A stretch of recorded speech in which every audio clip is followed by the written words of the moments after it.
All right, Shalom. We're the brothers from the Great Millstone branch out in Des Moines, Iowa. We're going to start off by giving all praises to Yahweh, Bahasham, Yahweh, Bahasham, Rakakwadash. Yahweh is the true, holy, and powerful name of the Heavenly Father. Bahasham, meaning the name. Yahawashi is the true, holy, and powerful name of the only begotten Son, who is the Savior of the nation of Israel, starting off with the elect within the nation of Israel. And Israel consists of you so-called Negroes, Hispanics, and Native Americans, as well as you Israelite foreigners scattered abroad that may look like the nations where you've been scattered to, but are Israelites. And I also want to give double honors. We also want to give double honors to the elders and apostles, great millstone, who well. Peace and salutations to the hope of the elect, pushing out this word in all sincerity and the truth. All right, so as you've seen the title of the lesson, it says it's based off of Colossians. It's a lot here.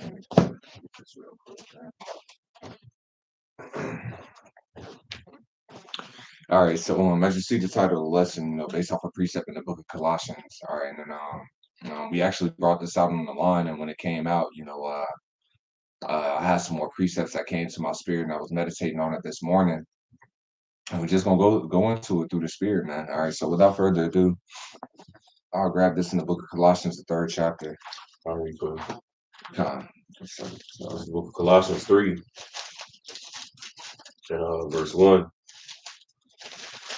And it says, "If ye then be risen with Yahawashi, seek those things which are above, where Yahawashi sitteth on the right hand of the Most High.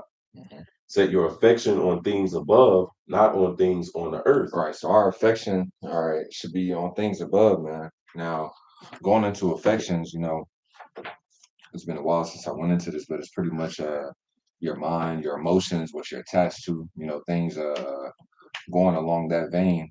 All right, but I'm gonna look it up just for edification's sake. Uh, so that word affection, it says proneo. It says to be to have understanding, be wise, to feel, to think. All right. Jumping down, it says to direct one's mind to a thing, to seek, to strive for. All right, to seek one's interest or advantage. All right, but that's what it goes into, man. What we're directing our mind into, our feelings and our emotions to be attached to. The scripture says, the book of Micah 2:10, arise and depart, for this is not your rest. All right, so we don't want to get too attached to the things of this world, man. All right, because as we're gonna go into, man, there's greater that awaits us. All right, our real life, this isn't what we were brought here to do. Is just to clock in, go to work, catch hell, and everything like that. Now, it is in the movie of the Lord. All right, but there's a kingdom that's prepared for us, man. Paradise. All right, true life, true joy, no more complaining, and so on and so forth that awaits us when Yahawashi returns. Yeah, just a little bit more on that definition. When you scroll down to the Strong's definition, it says to exercise the mind. Mm. So set your affections on things above. Exercise your mind with what, or occupy your mind with things that are above, man. And what is that going into? That goes into the wisdom, knowledge, and understanding. In the book of James, it tells us that this wisdom that coming from above. I got you. I don't know where it's at. This is the book of James. This is the book of James, chapter 3 and verse 17. It says, but the wisdom that is from above is first pure, then peaceable, gentle, and easy to be entreated, full of mercy and good fruits, without partiality and without hypocrisy. Right. So there's wisdom that's above, man. So that's what we're seeking. We're seeking the true knowledge or understanding of Yahweh Basham Yahushua, which comes what, through the Holy Spirit. So that's what we're occupying our minds in. That's what we're exercising our minds in. So the Strong's definition says to exercise the mind, that is entertain the mind, right? So just having these things constantly in your mind. It says or to interest oneself in, Right. and that's what we're interest ourselves into. That's what we're putting, or invested in. It's like when you're interested in something, like, damn, I'm interested in that, I want to learn more about that. Right. Well, it's the same thing about what, about this knowledge and how to conduct ourselves and how to move and how to please Yahweh Basham Yahushua. Yeah, yeah. It reminds me of the precept in the book of Wisdom of Solomon, man. It says how wisdom bringeth to a kingdom. All right. It says, if your delight be in thrones and scepters, on you kings of the people, honor wisdom that she may reign forevermore, man. So this wisdom, man, is granting us great gifts and is going to continue to, man, and it's going to fully manifest itself in the kingdom of heaven, man. All right. And when you go into that word affection in the etymology line, because it told us to set our affection on things above. Well, the etymology of that word is desire, inclination, wish, or intention. It says from mid 14th century, an emotion of mind, passion, lust, as opposed to reason, right? Which goes into emotion, disposition, attraction, and man, enthusiasm. Mm. We know that word enthusiasm goes Right. into being inspired by God. It literally means from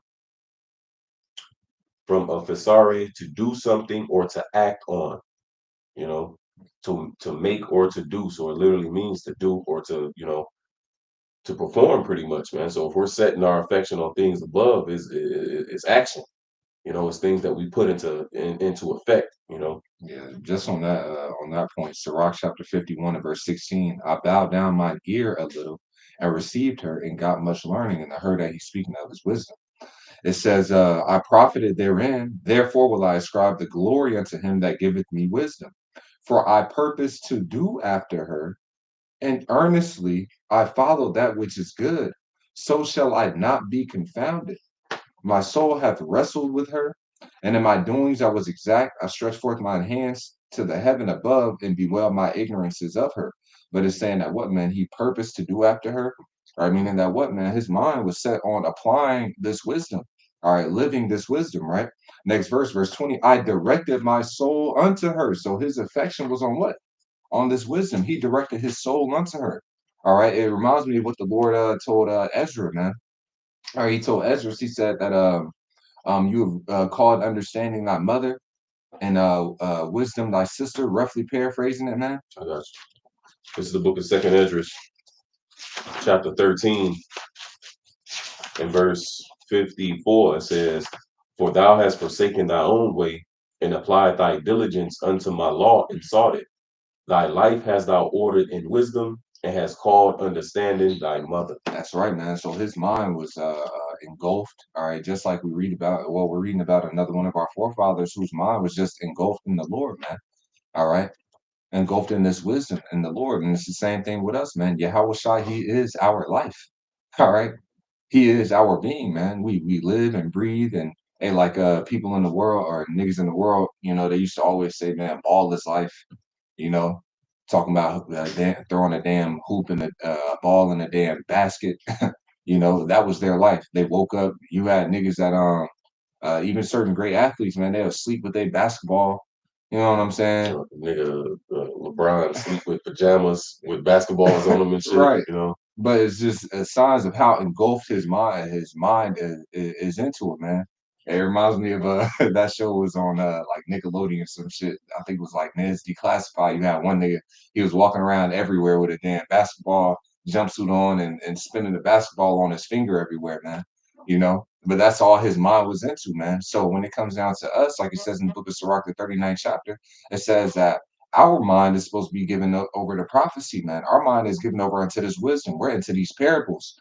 All right, we're into what, man? Actually utilizing this wisdom in our everyday life, man. Yeah, yeah, to pattern our life after our Lord Yahawashi. Once again, it says Yahawashi is our life. Then we ought to walk and conduct ourselves as he did when he was on this earth. And how do we know how he conducted himself? Is it through past? Here it is. You go to the Christian church. They're not reading the precepts. Right. They're telling you he say she say, man. They're passing you down some bullshit that was given, man. You know, like I was at work with this one cat. I overheard him listening to this one podcast, and dude was talking about Satan and all these different things. So I asked him, what I'm saying? I'm like, hey man, what you listening to? And he was hesitant to speak on it. Right. You know what I'm saying? Because he was like, later on in the conversation, he had told me he was like, I was hesitant to tell you originally because a lot of people be like, you know what I'm saying, thinking I'm crazy, but he talking about this world is fucked up. Right. Obviously we know he was like, this world is fucked up, man. Everything is not right, and really it's because Satan was kicked out of heaven with his fallen angels. That's called Right. so that so I'm just listening to him to his reason, and here it is, and I'm dropping little things. You know what I'm saying? I'm like, well, I'm like, well, yeah, I heard that, right? And I'm like, well, I read the Bible for myself. So in the book of Revelation, Satan get kicked out of heaven in the end. Don't the church teach you that Revelation is at the end? Right. So if he got kicked out of heaven at the end, how is he already down here now? Right. And he was like, yeah. You know, so right. You know, and I'm just, you know, throwing certain things out there, man. You know, but the point being is that these people follow what's been passed down. Right. You know what I'm saying? Here it is, all Satan was the most beautiful angel. He got jealous because the Lord put all, you know, and where's that written? You see? So when when you go into the Bible, none of those things is written, man. So a lot of these people just follow after, you know, what's being told them instead of focusing on the scriptures and being taught and interpreted the proper way. And I'm saying that to say, I got this precept real quick. Sirach the 14th chapter, and I'm gonna start at the 21st verse. It says, "He that considereth her ways in his heart shall also have understanding in her secrets." Now that you read Sirach as well, right? Yeah, yeah. And it says that he purposed to do after her. Yeah. He directed his mind after her, meaning after these words, after this knowledge. So I'm gonna read this again. Verse 21. He that considereth her ways, how do we learn the ways of wisdom? It's through these precepts, properly being taught, properly being interpreted. You know, it says, he that considereth her ways in his heart shall also have understanding in her secrets. Go after her as one that traceth and lie in wait in her ways. You know, so we're following a pattern that has been already drawn. Yeah. It's been already established. You know, so we're following after, you know, that same pattern. You know. Mm-hmm. It says, Sirach chapter 51 and verse 20, I directed my soul unto her, and I found her in pureness. I have had my heart joined with her from the beginning, therefore shall I not be forsaken. And that's what we're hoping for, man. Or even King Solomon, when you're reading the book of Wisdom of Solomon, I believe it's the 10th chapter, he said, it might be the 9th chapter, but he said, give me wisdom that sitteth by thy throne, and reject me not. Matter of fact, I got you. Come on. Wisdom of Solomon 9 and verse 10. It says, "O send her out of thy holy heavens and from the throne of thy glory, that being present she may labor with me, that I may know what is pleasing unto thee. For she knoweth and understandeth all things." And that's the key thing too, because going back into what the brother was speaking on, you know, see, this dude, he could be sincere. All right, he's listening to his podcast and everything like that, man, and he's agreeing with certain things, man. But what, he doesn't know the proper way to serve the Lord, man. But that's been revealed unto us. You got a lot of sincere ass Christians that are trying to apply these lies that they're teaching and the way to conduct themselves, and they're going completely off, man. Not realizing that they're going off and they're going to be destroyed, man. The scripture says that the hour cometh and now is where a true worshiper shall worship the Father in spirit and in truth. It says how the Father seeketh such to worship him, man. Yeah. You know, and like you explaining, they might be they might be sincere in whatever they believe in, but yet the Lord ain't, you know what I'm saying? The proper way. It speaks about in the book of Psalms, whom the Lord have chosen to approach unto him, man. Yeah. So it's all the Yahawashi who he see fit to give this understanding to allow them to approach, you know, unto him. You know, I'm gonna jump up and read the verse that you actually quoted. Wisdom of Solomon 9 and 4. It says, "Give me wisdom that sitteth by thy throne, and reject me not from among thy children." That's right. It said, "Reject me not from among my thy children," man. So this is our hope as well, man. All right, it's to not be rejected. Okay. It says, "Many shall call on me and say, Lord, Lord." All right, and then the Lord shall turn unto them and say, "Depart from me, ye workers of iniquity. I have not known you." All right, so there's going to be majority of our people are going to be rejected, man. All right. And that's a fearful thing, man. But as we're reading here in the book of Sirach, and we know that it all goes according to predestination, man. But as it says here in the book of Sirach, man, I'm going to read verse 20. I'm going to read 18 again and then read through. It says, "For I purpose to do after her, and earnestly I follow that which is good, which is these words, which is this wisdom, right? So shall I not be confounded." All right. So he's letting it be known how we aren't going to be confounded, man. Now, when you go into that word confounded, I'll pull it up in the etymology real quick.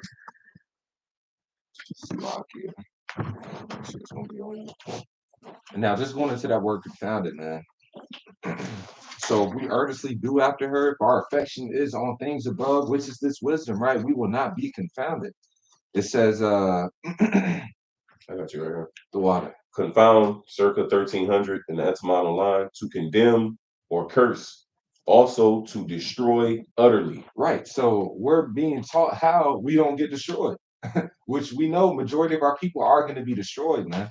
So walking according to this wisdom, all right, will cause us not to be destroyed. Now, once again, it all comes to predestination because he's going to put it in the spirit of these different of his elect, all right, to walk according to wisdom, to have faith, all right, to apply these words, to put on, therefore, as the elect, and so on and so forth. But we're being instructed. It says how the Lord has given straight commandment on what such should observe to avoid punishment. Yep. And those who the Lord have made privy to, we're going to follow after that. Exactly. We're going to set our affection, our mind to be exercised within that, man. Mhm. You know, because you got people that hear this and actually believe, but then they halfway believe. You know, I'll put believe in quotations, man, Right. because really they don't believe. Yeah. You know, they'll grow the beard, they'll get the fringes, or in a woman's case, she'll wrap her head and wear a dress. But here it is when it comes to the you know, the actual application of the precepts and the reforming the reformation of one's mind and how to properly move. Those things they put to the side, man. Yeah. You know. Yeah. They go as far as into where it gets too uncomfortable, you know? Like that's what it is for a lot of individuals, man. When they get it to a certain point to where it's like, this is uncomfortable, or this is gonna have to apply a certain amount of discipline that they don't want to do, all right, that they aren't with, you know, not willing to cut off certain things, man. Then that's when it's like, okay, nah, this is as far as it goes for me. Right. I believe to this point, all right, I still believe, but in reality, you don't, because we have to submit wholly to these scriptures. It ain't like, oh, well, I'm gonna apply what feels good, but then what doesn't, or I feel like it's doing the most, then I'm not gonna apply it, man. The Lord don't get down like that, man. Yeah. It's letting you know where your affection truly is. Exactly. You know. Exactly. You got I got something? yeah, just a quick one, just to back you up. This is James chapter 1 and verse 22. But be ye doers of the word, and not hearers only, deceiving your own selves. For if any be a hearer of the word and not a doer, he's like unto a man beholding his natural face in a glass. For he beholdeth himself and goeth his way, and straightway forgetteth what manner of man he was. But whoso looketh into the perfect law of liberty and continueth therein, he being not a forgetful hearer, but a doer of the work, this man shall be blessed in his deed. You know, so just backing up what the brother said about it's not just hearing and conforming to certain things, but the whole totality, you know? Yep, yep, that's it. That's it. It is a little bit There's more in this more on that. definition Yep, yep. because it says to destroy utterly. It says from Anglo-French confidare, which means to crush, ruin, disgrace, or throw into disorder. Mm. From Latin confidare, which is to confuse, jumble together, bring into disorder. Now, the majority of these people, like we was talking about, the guy that I work with, Yeah. he's confounded Jumbled up. because all those he's got all those different things mixed together, and that's the Yeah, majority of these people that's out there, man. yeah, You know, because they are all jumbled up and mixed together. But what this wisdom does is what it moves out those stones and it clears that right. direct path. You know, Well, we read it that it said that what? It is pure, you know. This wisdom is pure, man. All that madness and confusion and everything like that, it clears up all that, man. Because when these different cats come up with different doctrines and philosophies and so on and so forth, we like, it might not be on that, it might be the actual plug. But we're able to go into the precepts and like, well, hold on, if that is true, then that would disannul this precept, that would disannul that precept, that would mean that this precept ain't true, and so on and so forth. So this shows you that this doctrine is from above, man, because it cuts out all that madness, man. yeah. Anything false that's being said, all right, it will contradict something in the Bible, and the Bible does not contradict itself, man. All right. When you read it with the proper understanding, man, it is pure, man. Everything flows together, man. It makes perfect sense, you know? I had to you, this is the book of Wisdom of Solomon 7:22. For wisdom, which is the worker of all things, taught me. For in her is an understanding spirit, holy, one only. It ain't jumbled and mixed, and you know. It says manifold, right? Subtile, lively, clear, meaning when it says manifold, meaning how it's different layers to this wisdom, man. Just like within the Lord's prophecies. Here it is, certain prophecies was concerning, ancient Babylon, or it was concerning a prophecy going into the destruction or the punishment of us as a nation, which in today's time can be applied to America. You know, like it says in the book of Amos, the eyes of the Lord is upon a sinful kingdom. At one point, that represented, the nation of Israel. That represented us. And now that represents what? It represents America. It represents the wickedness that Esau Edom is spreading throughout the earth. You see? So that's how wisdom could be manifold, right? It says subtile, lively, clear, like the brother spoke about the pureness. It says undefiled, plain, not subject to hurt, loving the thing that is good, quick, which cannot be letted, ready to do good, kind to which it says cannot be letted when meaning it can't be led, man. It's like the wind. It says the spirit is like the wind. You can't catch the wind and try to, guide the wind in the way that you want to guide it. Nah, man. Well, it's the same thing as the spirit. The spirit cannot be led. The spirit flows, man. Right? So it says, ready to do good, kind to man, steadfast, sure, free from care, having all power, overseeing all things, and going through all understanding, pure and most subtile spirits. You know, they're just going into the different traits or characteristics of wisdom, man. You know, Yeah. Going back in Sirach 51 and 19, my soul had wrestled with her, and in my doings I was exact. I stretched forth mine hands to the heaven above and bewailed my ignorances of her. I directed my soul unto her. I found her in pureness. I have had my heart joined with her from the beginning. Therefore shall I not be forsaken. So going back to the point that I was previously making, man, this is the guidelines on how we can how to avoid being forsaken, man, rejected by the Lord. All right, by what? Applying and doing after this wisdom, man. But that was it on that one. We can go back to that Colossians, man. back in Colossians 3 and verse 2, set your affection on things above, not on things on the earth. For ye are dead, and your life is hid with Hamashiach Yahawashi. It says, "For ye are dead, and your life is hid with Yahweh Shai Mashiach," man. See, this ain't living. All right. Once again, this is just like an I don't even know what to call this, man. All right. This ain't really living, man. But all right, there is a life that awaits us when Yahweh Shai returns that we're gonna finally be able to fully enjoy and rest in, man. What does it say? That paradise is open unto you, rest is allowed. All right. Going back into that Micah, it says that arise and depart, for this is not your rest. So we don't have true rest here. Okay. And now in this wisdom, all right, we're getting it in the midst of this captivity, okay, because it says this is my comfort and my affliction. So we do have a sense of rest in the spirit, understanding these things that grants us rest in the spirit. But in the totality, man, all right, what you still got to deal with whether it's baby mama drama, subject to payments, all right, all types of wicked laws that you got to deal with in this court system and so on and so forth, man. You still got to go out and see all these abominations walking around, man. You know, so the Lord is gonna do away with iniquity in the earth, man, and allow us to enjoy a true life, man, a kingdom where righteousness reigns. What you have something? Yeah, I got a few precepts just going on. I'm gonna read it again. Go It ahead. says Colossians 3 and 3, for ye are dead, and your life is hid with Hamashiach in the Most High. So it says we are dead. So now what is that going into? Now, when you go into the book of Romans, the 6th chapter, and you start at matter of fact, I'll start at 1. This is Romans 6 and 1. It says, what shall we say then? Shall we continue in sin that grace may abound? God forbid. How shall we that are dead to sin live any longer therein? Know ye not that so many of us as were baptized into Yahweh Hamashiach were baptized into his death? You see? So that's why it says we are dead, right? So let's keep reading to get some more understanding on it. It says, verse 4, therefore we are buried with him by baptism into death, that like as Yahweh was raised up from the dead by the glory of the Father, even so we also should walk in newness of life. So when it says we are dead, it's going into how that old man was crucified. This is the book of Galatians 2 and 20. I am crucified with Yahweh, nevertheless I live. You see?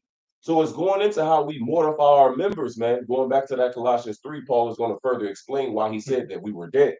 But it says, nevertheless I live, yet not I, but Yahweh liveth in me.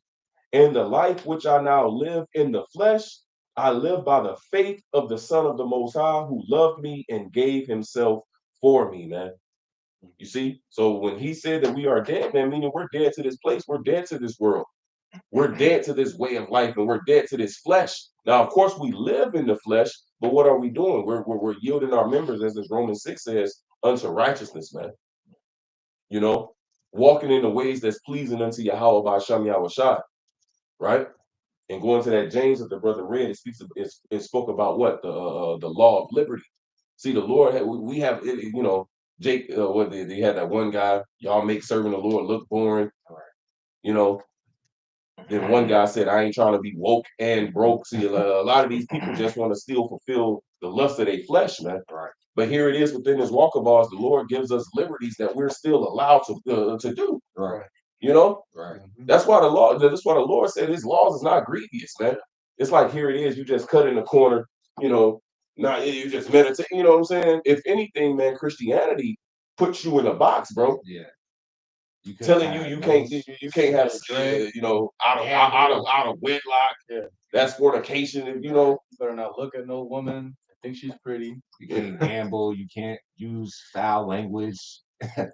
Which they all break all that. Which they all but they say that. Yeah.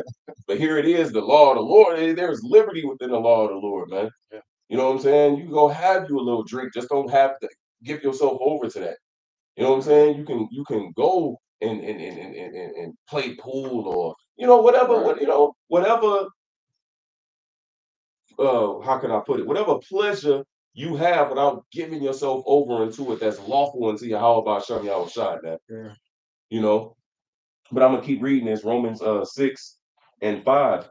It says, "For if we have been planted together in the likeness of his death, we shall also in the likeness of we shall be also in the likeness of his resurrection, knowing this that our old man is crucified with him, that the body of sin might be destroyed, that henceforth we should not serve sin. For he that is dead is free from sin." You see? It says, now, if we be dead with Yahawashi, we believe that we shall also live with him, knowing that Yahawashi, being raised from the dead, dieth no more, death hath no more dominion over him. For in that he died unto sin once, but in that he liveth unto the Most High. Likewise, reckon ye also yourselves to be dead indeed unto sin, but alive unto the Most High through Yahawashi Hamashiach.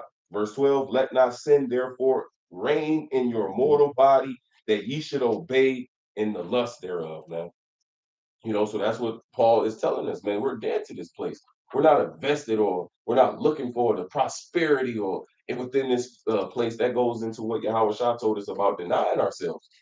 See, a part of denying ourselves is cutting off with any interest or lust or desires we had within ourselves, within this society, man. Right. No, when we enter this word, man, all that was crucified, all that was put to the side. And now we're looking forward to what's to come, you know?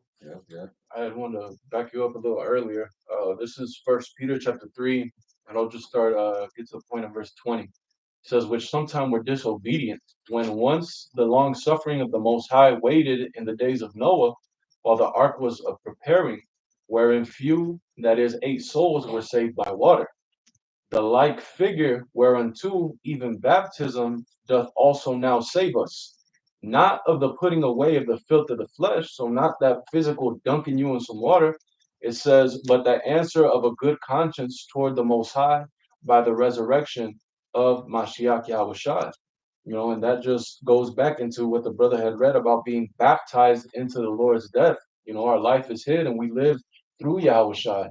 So again, that's that reformation of the mind, trying to please the Heavenly Father in every aspect that we can to the best of our ability. That's right. That's right. We can read that next verse in that back in Colossians. For sure. Back in Colossians 3, I'm gonna read 3 again. It says, "For ye are dead, and your life is hid with Hamashiach in the Most High. When Yahawashi, who is our life, shall appear, then shall ye also appear with him in glory." Right. It says, with Yahawashi, who is our life, man. All right. Now I wanna I'm gonna grab this in Romans 14 real quick. Romans 14 and 7. It says, "For none of us liveth to himself, and no man died to himself." It says, "For whether we live unto the Lord, and whether we die unto the Lord. Whether we live, therefore, or die, we are the Lord's." Now I'm going to read it in the NLT, verse 7 again. "For we don't live for ourselves or die for ourselves. If we live, it's to honor the Lord. And if we die, it's to honor the Lord. So whether we live or die, we belong to the Lord." So our whole existence, man, is to honor Yahweh Shem Yahweh Shai, man. All right, when we're going about our daily lives, man, us walking in the light, that's honoring Yahweh Shem Yahweh Shai. All right. Teaching the word correctly and directly, that's honoring Yahweh Shem Yahweh Shai. Being a light in this world, that's honoring Yahweh Shem Yahweh Shai. All right, in the book of Isaiah, man, it says everyone that's called by his name is meant for the glory of Yahweh Bashem Yahweh Shai, man. So really the whole entire nation of Israel is supposed to be honoring the Lord.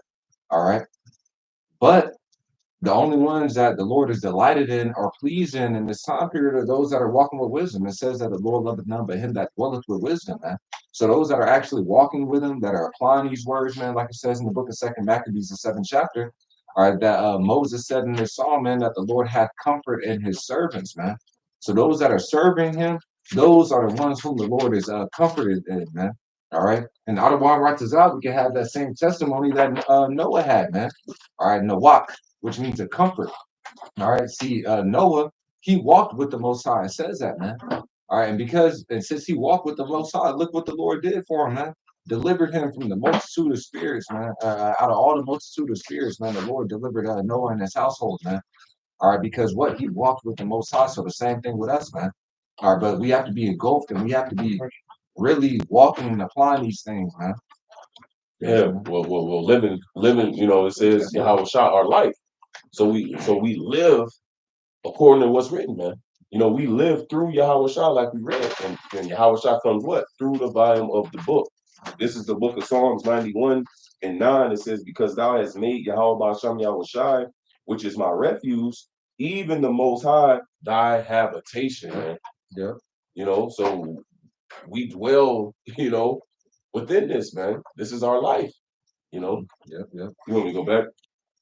Nah, that's it. Unless you had more on that Colossians. Well, I just read verse 5. Back in Colossians 3 and 5, it says, "Mortify therefore your members which are upon the earth." And that word mortify means to kill. So if we're setting our affections on things above, that means we're becoming what it says in Galatians 5. How's it worded? If you walk in the spirit, you shall not fulfill the lust of the flesh. Oh, I got it. Galatians 5 and 16. "This I say then, walk in the spirit, and ye shall not fulfill the lust of the flesh." And the spirit is once again is this wisdom. It's Yahweh Shah that we're walking in, right? Go ahead. "For the flesh lusteth against the spirit, and the spirit against the flesh." Like Peter wrote unto us and said, "What? I beseech you as strangers and pilgrims." How did he word it? That you abstain from fleshly lust that war against the soul, man. And we learn these things through what? Through setting our affection above. You see? Go ahead. It says, "For the flesh lusteth against the spirit, and the spirit against the flesh, and these are contrary one to the other, so that ye cannot do the things that ye would. But if ye be led of the spirit, ye are not under the law." Right. Going back to that Romans 6, how we're dead to sin. Because breaking the law is what? Transgression. It's sin. But we're dead to that. Why? Because we're walking in the spirit. And as he's going to explain, walking in the spirit, there's no law against those things. Go ahead, brother. It says, "Now the works of the flesh are manifest, which are these: adultery, fornication, uncleanliness," which are the things we're supposed to be mortifying when we go back to this Colossians 3. Go ahead. "lasciviousness, idolatry, witchcraft, hatred, variance, emulations, wrath, strife, seditions, heresies, envyings, murders, drunkenness, revelings, and such like, of the which I tell you before, as I have also told you in the time past, that they which do such things shall not inherit the kingdom of the Most High." So if we looking to inherit the kingdom, we got to cut those things off, right? We gotta forsake those different works of the flesh, right? Go ahead. "But the fruit of the spirit is love, joy, peace, long suffering, gentleness, goodness, faith, meekness, temperance. Against such there is no law. So if we applying and walking in those things, we ain't in violation. We ain't breaking nothing. We'll remain blameless, right? But go ahead. And they that are Yahawashis have crucified the flesh with the affections and lusts. You see, because we're setting our affection on things above. That's right. What they're doing is setting their affections on their lust and their desires, man. So we're the total opposite. You see that? Or we supposed to be.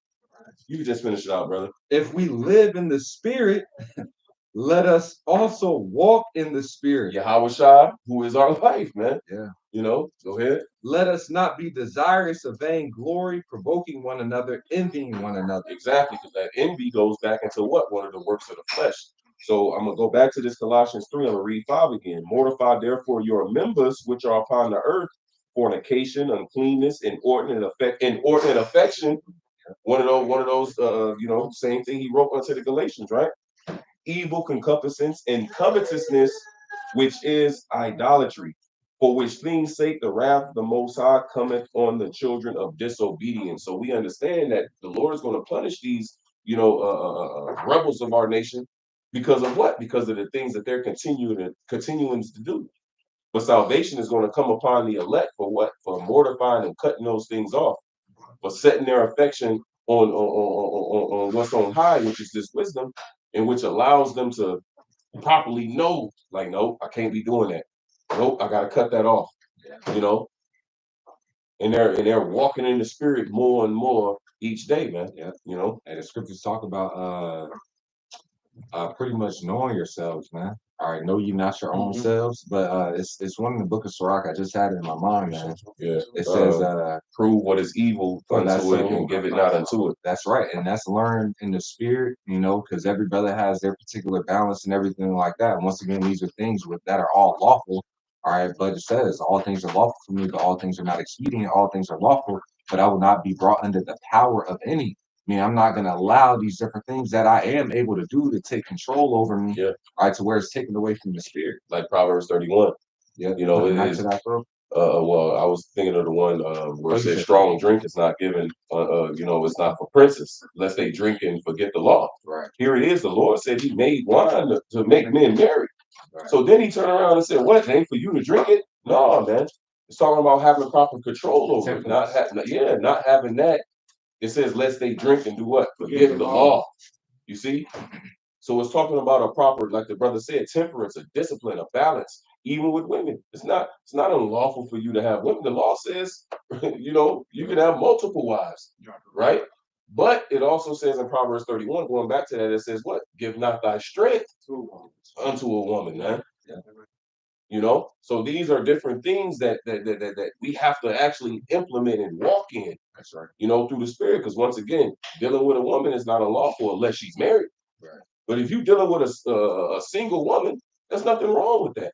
But yet you are not supposed to give your energy and your all over into it, man. Right. That's going back into what you quoted.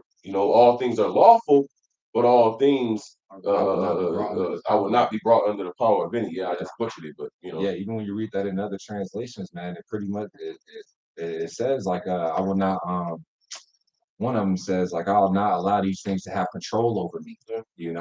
But just because you had mentioned that word inordinate from that precept, I'm gonna just bring it out real quick and then shoot we could wrap it up in the last few precepts. But inordinate, it says in the Edamon online, not ordered, lacking order or regularity, unordered, not arranged. It says sense of immoderate, excessive, not kept within orderly limits, right? So there has to be boundaries, even in the different things that we have liberty to do. All right, like we was talking about the other day, Paul, I believe it was Paul that had mentioned it, man. He talked about chambering, not being how do you word It's Romans 13. um, Romans 13, I think it's like 12 or 13. okay. I know verse 11 says, knowing the time, that it's high time to. Okay, yeah. So wait. Con, you can read it if you got it real quick. Let us walk honestly. You can stop there. This is Romans chapter 13 and verse 13.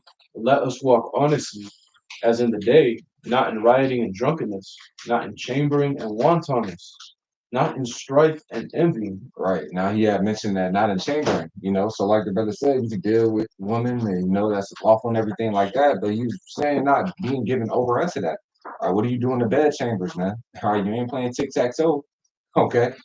You ain't drawing. Playing pity pat. Yeah, pity pat. Nah, man. You know what goes down in the bed chambers, man. But he's saying even in that, not being given over unto those things. So it's a proper balance, man. The Lord is a just balance, So just not allowing different things to take rule over us, man. And that is walking in the spirit. All right. That is abiding in Yahawashi, man. Having that temperance which wisdom teaches us, like it says in Wisdom of Solomon, the 8th chapter, having self-control, man. All right, we was talking about it the other day. Here it is that we're expecting to rule over cities and kingdoms and different things like that, and having this authority in the kingdom, man. But we have to be able to rule ourselves first and foremost to be able to rule over multitudes of people, man. It says, "But put ye on the Lord Yahawashi Mashiach, and make not provision for the flesh to fulfill the lust thereof." Yeah, that's it, man. And that's the meaning of being dead. We are dead, and our life is hid with Yahawashi. So when Yahawashi appears, then we gonna live, man. Right. In the kingdom of heaven, that's really living, man. Then we can have real fun. That's why in Hebrews he said what? He said that he wouldn't have spoken about another day. Therefore there is a rest. It says what? Let us therefore labor to enter into that rest, lest any man fall after the same example of unbelief, man. In the kingdom of heaven, we're really gonna live. We ain't gotta worry about labor. We ain't gotta worry about, what I'm saying, working, man. Because that reward, man, what is King Solomon wrote about that in Ecclesiastes. There's nothing sweeter for a man to labor than to enjoy the fruit of his labor, man. And we're going to enjoy the fruit of the labor of the spirit in the kingdom of heaven for eternity, man. Hey, so having that being said, Lord, what I was edifying, we're gonna give all praises to Yahweh, Yahweh, Bahasham, Yahushua, Bahasham, Takwadash. double honors to the elders and apostles of their mill song who rule well, peace and salutations to the hope of the elect, pushing out this word on sincerity and the truth. With that, we're gonna say shalom. Shabbat Shalom. Shabbat shalom.